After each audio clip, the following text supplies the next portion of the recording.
সকলোলৈ মই শুভকামনা জনাইছোঁ নৱ প্ৰজন্মৰ বন্ধু বান্ধৱীলৈ যিসকলে অহা 15 তাৰিখে তৃতীয় শ্ৰেণীৰ পৰীক্ষাৰ বাবে পৰীক্ষাত অৱতীৰ্ণ হ'ব।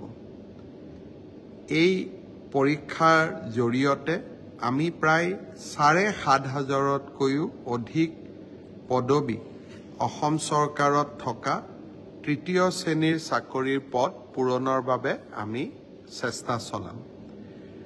অসমত ইমান ডাঙৰ পৰীক্ষা আগত কেতিয়াও হোৱা নাছিল।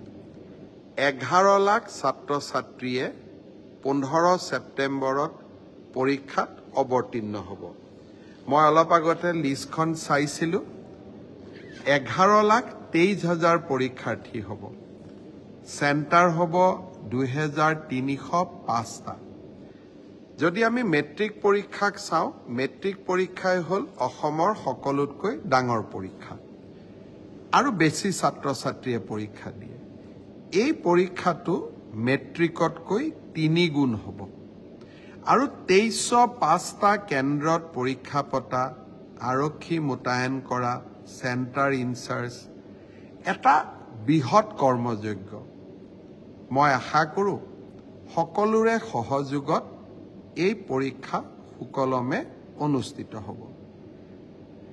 কোৱাৰ প্ৰয়োজন নাই, কিন্তু তথাপিতো আকৌ এবাৰ কৈছোঁ যে আৰক্ষীৰ পৰা চিভিল প্ৰশাসন সকলো সচেষ্ট হৈ থাকিব।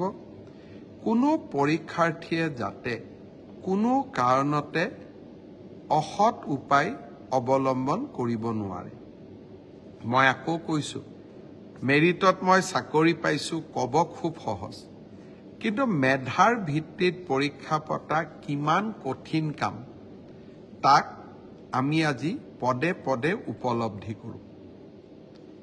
2305টা চেণ্টাৰ, 11 লাখ পৰীক্ষাৰ্থী, 11,23,000 পৰীক্ষাৰ্থী, ৰাইজে সহযোগিতা কৰিব যাতে এই পৰীক্ষাটো আমি সুন্দৰ আৰু সুকলমে সমাধান কৰিব পাৰোঁ।